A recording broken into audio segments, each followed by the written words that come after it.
Chapter 1. My First Sea Journey. Before I begin my story, I would like to tell you a little about myself. I was born in the year 1632, in the city of York in the north of England. My father was German, but he came to live and work in England. Soon after that, he married my mother, who was English. Her family name was Robinson. So when I was born, they called me Robinson after her. My father did well in his business, and I went to a good school. He wanted me to get a good job and live a quiet, comfortable life. But I didn't want that. I wanted adventure and an exciting life. I want to be a sailor and go to sea, I told my mother and father. They were very unhappy about this. Please don't go, my father said. You won't be happy, you know. Sailors have a difficult and dangerous life.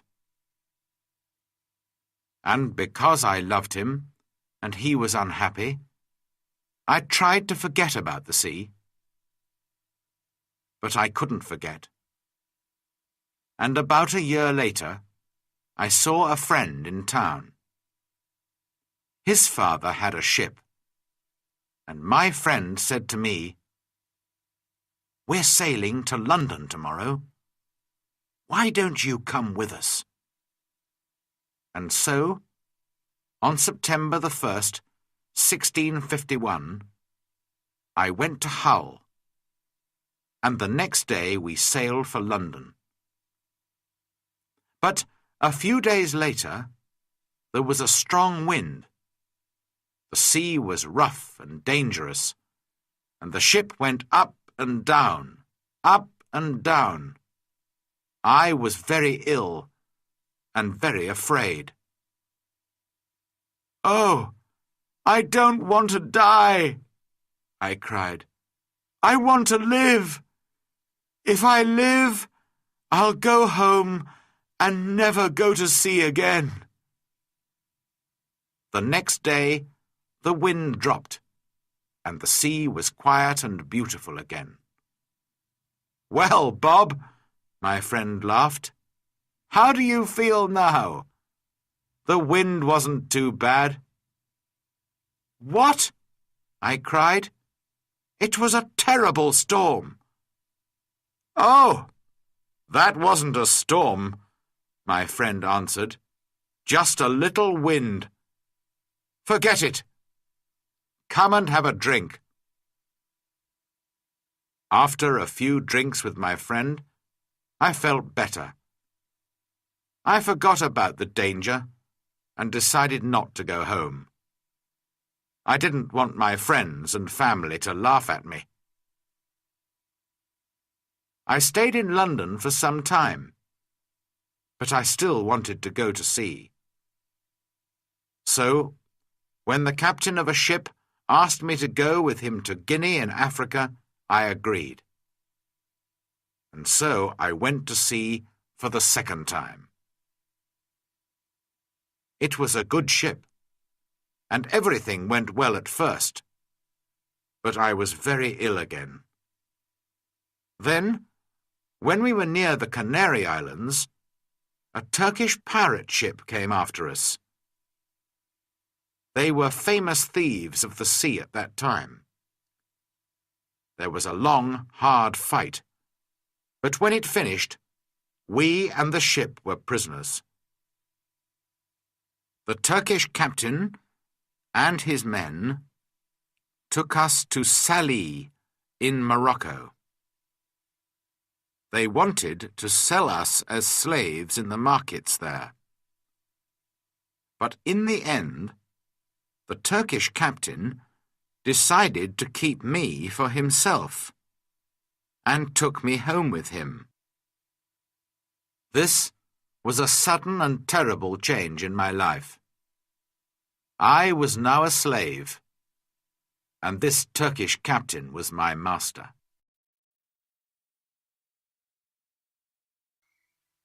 Chapter 2. Down the coast of Africa. For 2 long years, I lived the life of a slave. I worked in the house and the garden, and every day I planned to escape, but it was never possible. I thought about it day and night. My master liked to go fishing in a little boat, and he always took me with him. A man called Morley and a young boy also went with us. One day my master said to us, "Some of my friends want to go fishing tomorrow. Get the boat ready." So we put a lot of food and drink on the boat, and the next morning we waited for my master and his friends. But when my master arrived, he was alone.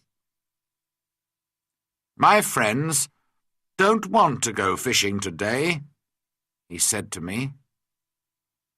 "But you go with Morley and the boy, and catch some fish for our supper tonight." "Yes, master," I answered quietly. But inside I was excited. "Perhaps now I can escape," I said to myself. My master went back to his friends, and we took the boat out to sea. For a time we fished quietly, and then I moved carefully behind Morley and knocked him into the water. "Swim!" I cried. "Swim to the shore!" My master liked to shoot seabirds, and so there were guns on the boat. Quickly, I took one of these guns. Morley was swimming after the boat, and I shouted to him, "Go back to the shore! You can swim there. It's not too far. I won't hurt you, but if you come near the boat, I'll shoot you through the head." So Morley turned and swam back to the shore as quickly as he could. Then I said to the boy, "Zuri, if you help me, I'll be a good friend to you. If you don't help me, I'll push you into the sea too." But Zuri was happy to help me. "I'll go all over the world with you," he cried. I wanted to sail to the Canary Islands, but I was afraid to go too far from the shore. It was only a small boat, and so we sailed on south for some days. We had very little water, and it was dangerous country here, with many wild animals. We were afraid, but we often had to go on shore to get more water. Once I used a gun to shoot a wild animal. I don't know what animal it was, but it made a good meal. For about 10 or 12 days, we sailed on south, down the coast of Africa. Then, one day, we saw some people on the shore. Strange, wild people, who did not look friendly. By now, we had very little food, and we really needed help. We were afraid, but we had to go on shore. At first, they were afraid of us too. Perhaps white people never visited this coast. We did not speak their language, of course, so we used our hands and faces to show that we were hungry. They came with food for us, but then they moved away quickly. We carried the food to our boat, and they watched us. I tried to thank them, but I had nothing to give them. Just then, 2 big wild cats came down to the shore from the mountains. I think they were leopards. The people were afraid of these wild cats, and the women cried out. Quickly, I took a gun and shot one of the animals. The second wild cat ran back up into the mountains. Guns were new to these African people, and they were afraid of the loud noise and the smoke. But they were happy about the dead wild cat. I gave them the meat of the dead animal, and they gave us more food and water. We now had a lot of food and water, and we sailed on. 11 days later, we came near the Cape Verde Islands. We could see them, but we couldn't get near because there was no wind. We waited. Suddenly, Zuri called to me, "Look, a ship!" He was right. We called and shouted and sailed our little boat as fast as we could. But the ship did not see us. Then I remembered the guns, which made a lot of smoke. A few minutes later, the ship saw us and turned. When we were on the ship, the Portuguese captain listened to my story. He was going to Brazil and agreed to help me, but he wanted nothing for his help. "No," he said, when I tried to pay him. "Perhaps one day someone will help me when I need it." But he gave me money for my boat and for Zuri too. At first, I did not want to sell Zuri as a slave, after all our dangerous adventures together. But Zuri was happy to go to the captain. And the captain was a good man. "In 10 years' time," he said, "Zuri can go free." When we arrived in Brazil 3 weeks later, I said goodbye to the captain and Zuri, left the ship, and went to begin a new life. Chapter 3. The Storm and the Shipwreck. I stayed in Brazil and worked hard for some years. By then I was rich, but also bored. One day, some friends came to me and said, "We're going to Africa to do business. Why don't you come with us? We'll all be rich after this journey." How stupid I was.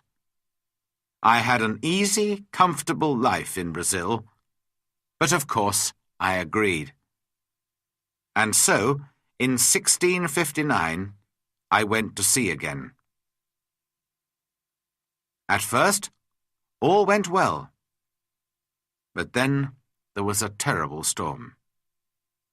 For 12 days the wind and the rain didn't stop. We lost 3 men in the sea, and soon the ship had holes in its sides. "We're all going to die this time," I said to myself. Then one morning, one of the sailors saw land. But the next minute, our ship hit some sand just under the sea. The ship could not move, and we were really in danger now. The sea was trying to break the ship into pieces, and we had very little time. Quickly, we put a boat into the sea and got off the ship. But the sea was very rough, and our little boat could not live for long in that wild water. Half an hour later, the angry sea turned our boat over, and we were all in the water. I looked round for my friends, but I could see nobody. I was alone.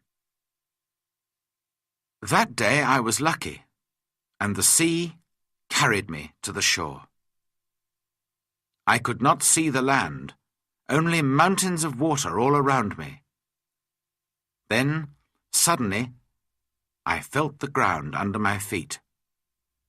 Another mountain of water came, pushed me up the beach, and I fell on the wet sand. At first, I was very thankful to be alive.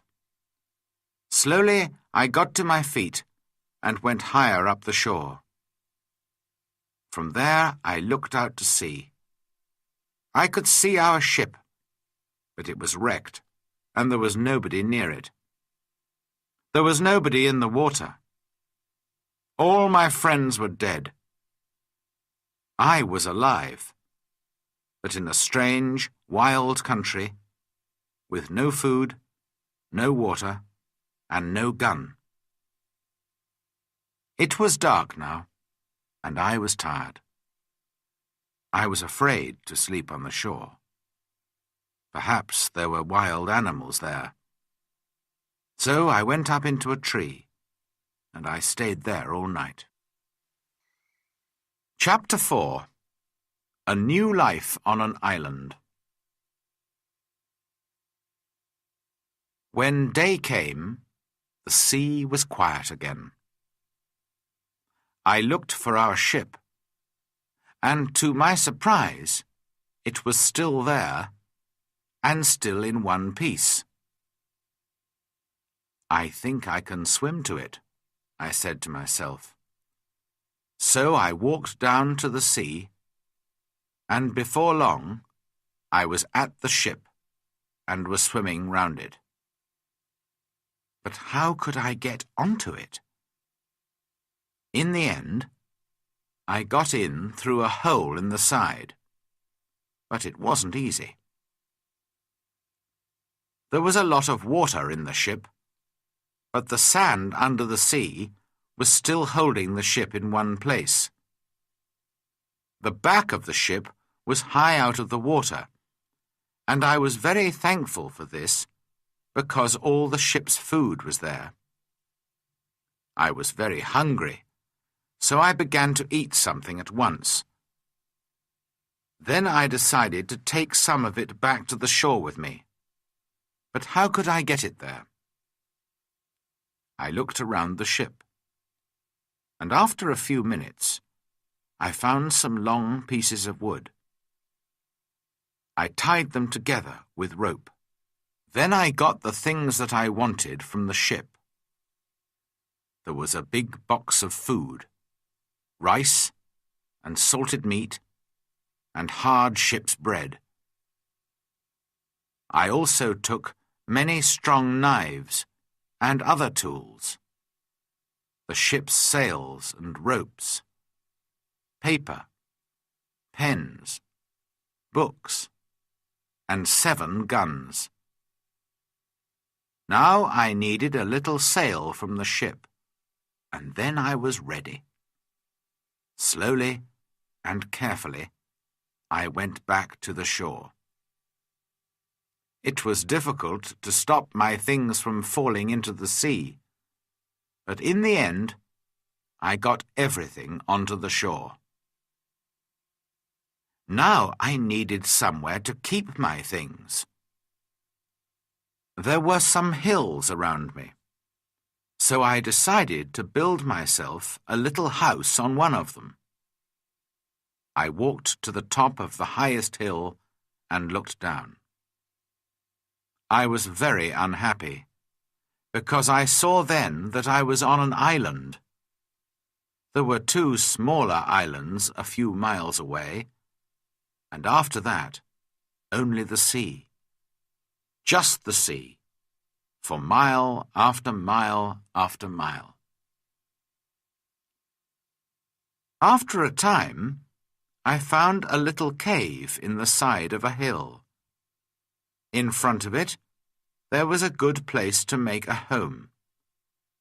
So I used the ship's sails, rope, and pieces of wood, and after a lot of hard work, I had a very fine tent. The cave, at the back of my tent, was a good place to keep my food, and so I called it my kitchen. That night, I went to sleep in my new home. The next day, I thought about the possible dangers on the island. Were there wild animals? And perhaps wild people, too, on my island? I didn't know, but I was very afraid. So I decided to build a very strong fence. I cut down young trees and put them in the ground, in a half circle around the front of my tent. I used many of the ship's ropes too, and in the end my fence was as strong as a stone wall. Nobody could get over it, through it, or round it. Making tents and building fences is hard work. I needed many tools to help me. So I decided to go back to the ship again and get some more things. I went back 12 times, but soon after my 12th visit, there was another terrible storm. The next morning, when I looked out to sea, there was no ship. When I saw that, I was very unhappy. Why am I alive? And why are all my friends dead? I asked myself. What will happen to me now, alone on this island without friends? How can I ever escape from it? Then I told myself that I was lucky. Lucky to be alive. Lucky to have food and tools. Lucky to be young and strong. But I knew that my island was somewhere off the coast of South America. Ships did not often come down this coast, and I said to myself, I'm going to be on this island for a long time.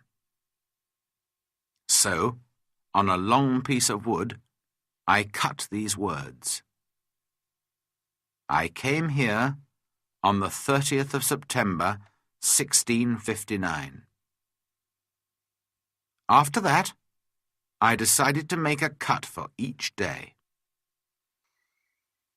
Chapter 5. Learning to live alone. I still needed a lot of things. Well, I said, I'm going to have to make them. So every day I worked. First of all, I wanted to make my cave bigger. I carried out stone from the cave, and after many days' hard work, I had a large cave in the side of the hill. Then I needed a table and a chair, and that was my next job. I had to work on them for a long time. I also wanted to make places to put all my food and all my tools and guns. But every time I wanted a piece of wood, I had to cut down a tree. It was long, slow, difficult work. And during the next months, I learnt to be very clever with my tools. There was no hurry. I had all the time in the world. I also went out every day, and I always had my gun with me. Sometimes I killed a wild animal, and then I had meat to eat. But when it got dark, I had to go to bed because I had no light. I couldn't read or write because I couldn't see. For a long time, I didn't know what to do. But in the end, I learnt how to use the fat of dead animals to make a light. The weather on my island was usually very hot, and there were often storms and heavy rain. The next June, it rained all the time, and I couldn't go out very often. I was also ill for some weeks, but slowly I got better. When I was stronger, I began to go out again. The first time, I killed a wild animal, and the second time, I caught a big turtle. I was on the island for 10 months before I visited other parts of it. During those months, I worked hard on my cave and my house and my fence. Now I was ready to find out more about the rest of the island. First, I walked along the side of a little river. There I found open ground without trees. Later, I came to more trees with many different fruits. I decided to take a lot of the fruit and to put it to dry in the sun for a time. Then I could keep it for many months.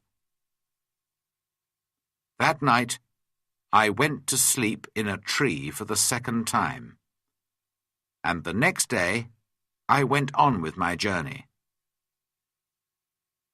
Soon, I came to an opening in the hills. In front of me, everything was green, and there were flowers everywhere. There were also a lot of different birds and animals.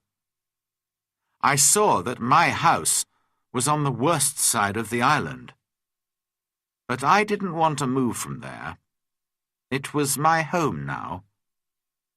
I stayed away for 3 days, and then I came home.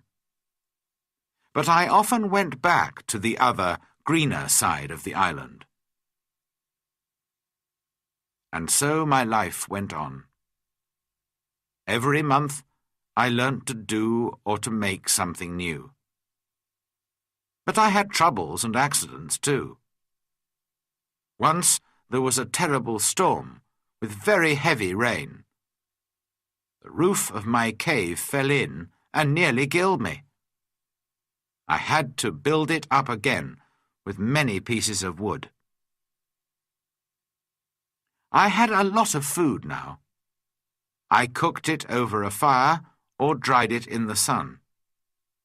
So I always had meat during the rainy months when I could not go out with the gun. I learnt to make pots to keep my food in. But I wanted very much to make a harder, stronger pot, a pot that would not break in a fire. I tried many times, but I could not do it. Then one day I was lucky. I made some new pots and put them in a very hot fire. They changed colour, but did not break. I left them there for many hours, and when they were cold again, I found that they were hard and strong. That night I was very happy. I had hot water for the first time on the island. By then, I also had my own bread. That was luck too. One day I found a little bag. We used it on the ship to keep the chickens food in. There was still some of the food in the bag, and I dropped some of it onto the ground. A month later, I saw something bright green there. And after 6 months, I had a very small field of corn. I was very excited. Perhaps now I could make my own bread. It was easy to say, but not so easy to do. It is a lot of work to make bread from corn. Many people eat bread, but how many people can take corn from a field and make bread out of it without help? I had to learn, and to make many new things, and it was a year before I cooked and ate my first bread. During all this time, I never stopped thinking about escape. When I travelled across to the other side of the island, I could see the other islands, and I said to myself, perhaps I can get there with a boat. Perhaps I can get back to England one day. So I decided to make myself a boat. I cut down a big tree, and then began to make a long hole in it. It was hard work. But about 6 months later, I had a very fine canoe. Next, I had to get it down to the sea. How stupid I was! Why didn't I think before I began work? Of course, the canoe was too heavy. I couldn't move it. I pulled and pushed and tried everything, but it didn't move. I was very unhappy for a long time after that. That happened in my 4th year on the island. In my 6th year, I did make myself a smaller canoe, but I did not try to escape in it. The boat was too small for a long journey, and I did not want to die at sea. The island was my home now, not my prison, and I was just happy to be alive. A year or 2 later, I made myself a second canoe on the other side of the island. I also built myself a second house there, and so I had 2 homes. My life was still busy from morning to night. There were always things to do or to make. I learnt to make new clothes for myself from the skins of dead animals. They looked very strange, it is true, but they kept me dry in the rain. I kept food and tools at both my houses, and also wild goats. There were many goats on the island, and I made fields with high fences to keep them in. They learnt to take food from me, and soon I had goat's milk to drink every day. I also worked hard in my cornfields, and so many years went by. Chapter 6. A Footprint. Then, one year, something strange and terrible happened. I often walked along the shore, and one day I saw something in the sand. I went over to look at it more carefully, and stopped in sudden surprise. It was a footprint. The footprint of a man. Who could this be? Afraid, I looked around me. I listened. I waited. Nothing. I was more and more afraid. Perhaps this man was one of those wild people who killed and ate other men. I looked everywhere, but there was nobody, and no other footprint. I turned and hurried home. "There's someone on my island," I said to myself. "Perhaps he knows about me. Perhaps he's watching me now, from behind a tree. Perhaps he wants to kill me." That night, I couldn't sleep. The next day, I got all my guns ready, and I put more wood and young trees around my house. Nobody could see me now. But after 15 years alone on the island, I was afraid, and I did not leave my cave for 3 days. In the end, I had to go out to milk my goats. But for 2 years I was afraid. I stayed near my home, and I never used my guns because I didn't want to make a noise. I could not forget the footprint, but I saw and heard nothing more. And slowly I began to feel happier. One day, a year later, I was over on the west side of the island. From there I could see the other islands, and I could also see a boat far out to sea. If you have a boat, I thought, it's easy to sail across to this island. Perhaps that explains the footprint. It was a visitor from one of the other islands. I began to move more freely around the island again, and built myself a third house. It was a very secret place in a cave. No wild man will ever find that, I said to myself.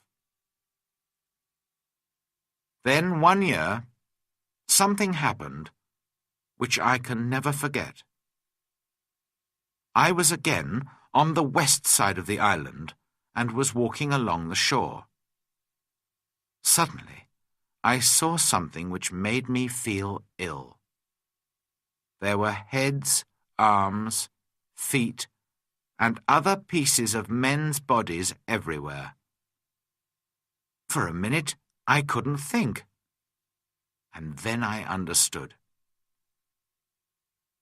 Sometimes there were fights between the wild men on the other islands. Then they came here to my island with their prisoners to kill them, cook them, and eat them. Slowly, I went home, but I was very angry. How could men do this? For many months, I watched carefully for the smoke from fires, but I didn't see anything. Somehow, the wild men came and went, and I never saw them. I was angry and afraid. I wanted to shoot them all. But there were many of them, and only one of me. Perhaps I can shoot 2 or 3, I said to myself. But then they will kill and eat me. Then, one morning in my 23rd year on the island, I was out in my fields, and I saw the smoke from a fire. Quickly, I went up the hill to watch. There were 9 men around the fire, and they were cooking their terrible food. Then these wild men danced round the fire, singing and shouting. This went on for about 2 hours, and then they got into their boats and sailed away. I went down to the shore and saw the blood of the dead men on the sand. The next time they come, I'm going to kill them, I said angrily. Chapter 7. Man Friday. For 2 years, I never went anywhere without my gun. I felt lonely and afraid, and had many sleepless nights. One night, there was a very bad storm, and I thought I heard the sound of guns out at sea. The next morning, I looked out and saw a ship. It was lying on its side not far from the shore. Quickly, I put my little boat in the water and sailed out to it. There were 2 dead men on the ship, but no one alive. The bodies of the other sailors were lost in the sea. I took some clothes and tools, and also a box of Spanish gold and silver money. I was a rich man now, but what use was money to me? I could not buy anything with it. I wanted people, a friend, somebody to talk to, somebody who could help me escape from my island. One morning, I woke up and made a plan. I'll try to catch one of the prisoners of the wild men, I said to myself. He'll be happy to be alive, and perhaps he'll help me to escape. I watched day and night, but for 1.5 years there were no boats. Then one day 5 boats came. There were about 30 men, and they had 2 prisoners. They made their fire on the sand and danced round it. Then they killed one of the prisoners and began to cook their terrible meal. The second prisoner waited under the trees, with 2 men to watch him. Suddenly, the prisoner turned and ran. The 2 men ran after him, but the other wild men were busy round the fire and did not see what was happening. The prisoner ran like a wild goat, and soon I saw that he was coming near the bottom of my hill. As fast as I could, I ran down the hill and jumped out of the trees between the prisoner and the 2 wild men.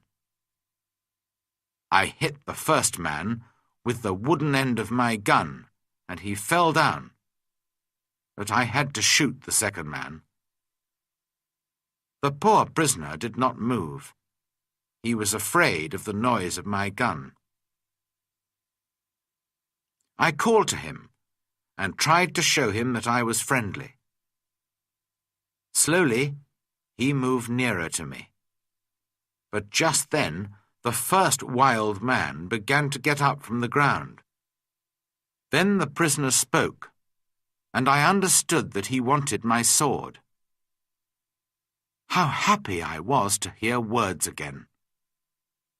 I gave him my sword, and at once he cut off the head of his enemy. Hurriedly, we hid the dead bodies under some leaves, and then left quickly. I took my prisoner to my secret cave on the other side of the island, and gave him food and drink. After that, he went to sleep. He was a fine young man, about 25 years old, tall and well-built, with a kind face and a nice smile. He had a brown skin, black hair, bright eyes, and strong white teeth. I decided to give him the name of Man Friday, because I first saw him on a Friday. When he woke up in the morning, he ran out to me. I was milking my goats in the field, and he got down on the ground and put his head near my foot. I understood that he was thanking me, and I tried to show him that I was his friend. I began to teach him to speak English, and soon he could say his name, master, and yes and no. How good it was to hear a man's voice again. Later that day, we went back to my first house. We went carefully along the beach, but there were no boats and no wild men. Just blood and bones all over the sand. I felt ill, but Friday wanted to eat the pieces of men's bodies which were still on the ground. I showed him that this was terrible for me, and he understood. When we got to my house, I gave Man Friday some trousers, and I made him a coat and a hat. He liked his new clothes very much. Then I made him a little tent to sleep in. But for a few weeks, I always took my gun to bed with me. Perhaps Friday was still a wild man, and would try to kill me in the night. At first, Friday was very afraid of my gun. Sometimes he talked to it and asked it not to kill him. Friday was a quick learner, and his English got better day by day. He helped me with the goats and with the work in the cornfields, and soon we were good friends. I enjoyed teaching him, and most of all, having a friend to talk to. This was the happiest of all my years on the island. Friday and I lived together happily for 3 years. I told him the story of my adventures and about life in England, and he told me about his country and his people. One day we were at the top of the highest hill on the island, and we were looking out to sea. It was a very clear day, and we could see a long way. Suddenly, Friday began to jump up and down, very excited. "What's the matter?" I said. "Look, master, look!" Friday cried. "I can see my country. Look over there." I looked, and there to the northwest, between the sea and the sky, was a long, thin piece of land. I learnt later that it was the island of Trinidad, and that my island was in the mouth of the river Orinoco on the north coast of South America. I began to think again about escape. Perhaps Friday wanted to go home too. Perhaps together we could get to his country. But what then? Would Friday still be my friend, or would his people kill me and eat me? I took Friday to the other side of the island and showed him my big canoe. It still lay under the trees. It was very old now, and there were holes in the wood. "Could a boat like this sail to your country, Friday?" I asked him. "Oh, yes," he answered. "A boat like this can carry a lot of food and drink." "Then we'll make another canoe like it, and you can go home in it," I said. But Friday looked very unhappy. "Why are you angry with me?" he asked. "What have I done? Why do you want to send me home?" "But I thought you wanted to go home," I said. "Yes, but you must come with me. Kill me if you want, but don't send me away from you." Then I saw that Friday was a true friend, and so I agreed to go with him. We began work on the canoe at once. Friday chose the tree himself. He understood wood better than I did, and we cut it down. We worked hard, and in a month the boat was finished. 2 weeks later, it was in the sea, and we began to get ready for our long journey. Chapter 8. Escape from the Island. I was now in my 27th year on the island, and I did not want to be there for another year. We worked hard to get the corn in and to make a lot of bread. We had dried fruit and salted meat, and big pots to keep water in. One evening, Friday went out to look for a turtle for meat and eggs. But in less than an hour he was back, and he looked very afraid. "Master! Master!" he cried. "There's a great ship near the island, and men are coming to the shore in a boat." I jumped up and ran with him down to the shore. To my great surprise, I saw that it was an English ship. But why was it here? English ships never came this way. Perhaps they were pirates. "Don't let them see you, Friday," I called. "We'll hide in the trees and watch." There were 11 men in the boat, but 3 of them were prisoners. Their arms were tied with rope, but their legs were free and they could walk. The other sailors pushed the 3 prisoners up the beach, laughing and shouting and hitting them.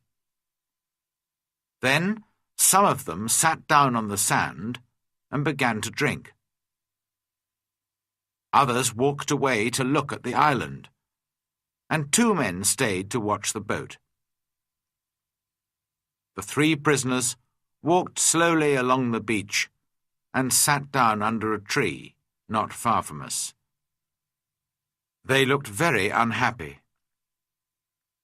Very quietly, I came up behind them through the trees and called out to them in English. "Don't be afraid," I said. "I'm an Englishman. Perhaps I can help you." The 3 men turned and looked at me. They did not answer at once. They were too surprised. Perhaps they thought I was a wild man myself, in my strange homemade clothes of animal skins, and with my long hair and beard. Then the oldest man spoke. "I am the captain of that ship," he said, "and these 2 men are my first and second officers. Last night there was a mutiny, and the seamen took the ship from me. Now they're going to leave the 3 of us here to die on this island." "Do these mutineers have guns?" "Only 2, he answered, "and they've left those on the boat." "All right," I said. "We'll fight them. But if we get your ship back for you, you must take me back to England." The captain agreed immediately, and thanked me very warmly for my help. Friday ran back to my house to get all the guns, and the captain and I made a plan. The first part was easy, because the seamen were not ready for a fight. We shot the 2 men at the boat, and the captain shot another man. This man, Tom Smith, was the worst of them all, and he began the mutiny on the ship. Then the captain talked to the other 5 men, and they agreed to help him. They did not really want to be mutineers, but they were afraid of Tom Smith.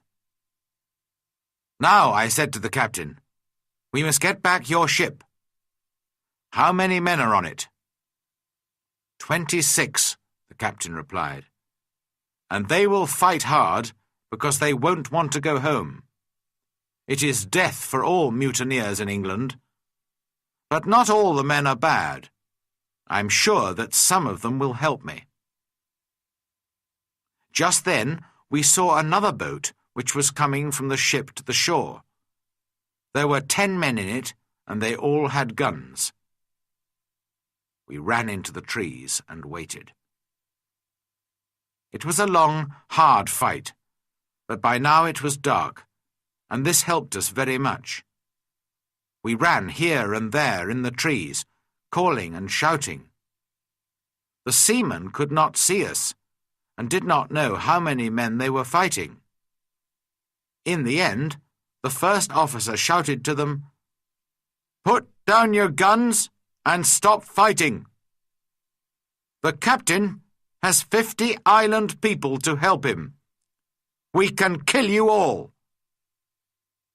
So the seamen stopped fighting, and we took their guns. 3 of the men agreed to come back to the captain, and we put the others in my cave. Friday and I stayed to watch the prisoners, while the captain and his men went back to fight for the ship. All night we listened to the sound of guns and shouting. But in the morning, when the sun came up, the captain was master of his ship again. I went down to the shore to meet him. "My dear friend," he cried, "there's your ship. I'll take you to the ends of the world in it." I put my arms round him, and we laughed and cried together. How happy I was to leave the island. My good friend Friday came with me, of course, but we left the mutineers on the island. We decided not to kill them. They could begin a new life on the island. I showed them my 3 houses, my cornfields, and my goats, and all my tools. Their life would be easy, because of all my hard work for so many years. And so, on the 19th of December, 1686, after 27 years, 2 months, and 19 days, I said goodbye to my island and sailed home to England. Chapter 9. Home in England. When I came back to England, I felt like a stranger in the country. Many things were different, and not many people remembered me. I went home to York, but my father and mother were dead, and also my 2 brothers. I did find the 2 sons of one of my brothers. They were happy to learn that I was alive, and I was pleased to find some family. After some months, I decided to go down to Lisbon in Portugal. I had friends there who could help me to sell my land in Brazil, and I needed the money. Friday came with me. He was always a good and true friend to me. In Lisbon, I found the Portuguese captain, who took me in his ship to Brazil all those years ago. It was good to see him again, and he helped me with my business. Soon I was ready to go home again, by land. No more adventures and dangers by sea for me. It was a long, hard journey. We had to cross the mountains between Spain and France in winter, and the snow was deep. Poor Friday was very afraid of the snow. In his country it was always hot, and he did not like cold weather. Back in England, I found a house and began to live a quiet life. My 2 nephews came to live with me. The younger one wanted to be a sailor, and so I found him a place on a ship. After a while I married and had 3 children, 2 sons and a daughter. Then my wife died, and my nephew, who was now the captain of a ship, came home to see me. He knew that I did not really like a quiet life. "I have a fine ship, Uncle," he said. I'm going out to the East Indies, India, Malaya, the Philippines. Why don't you come with me?" And so, in 1694, I went to sea again, and had many more adventures. Perhaps, one day, I'll write another book about them.